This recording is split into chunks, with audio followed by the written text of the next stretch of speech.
بہرحال میری بیٹی بات یہ ہے کہ اللہ نے جہاں عورت کے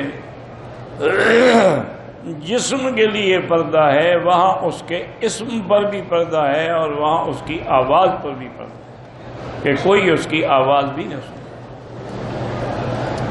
اسی لیے ہے نا کہ عورت امام نہیں بن سکتی، مؤذن نہیں بن سکتی، مکبر نہیں بن سکتی، تاکہ اس کی آواز کوئی نہ سنے۔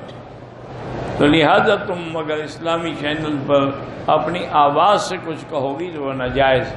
دوران سفر اگر مجبوری ہو تو 2 نمازیں اکٹھی پڑھ سکتے ہیں، مجبوری نہ ہو تو پھر اپنے اپنے وقت میں نماز پڑھو۔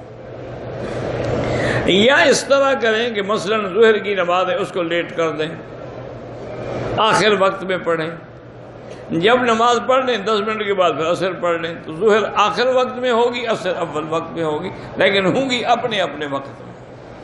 میرا نکاح 11 سال پہلے ہوا ہے، 2 بچے ہیں، میں صحیح العقیدہ دیوبندی ہوں، میرا شوہر جو ہے وہ شیعہ ہے، محرم پر جلوس میں شریک ہوتے تھے۔ شیعہ اور کون سی عبادت کرتے ہیں، ان کی عبادت یہی محرم ہی ہے۔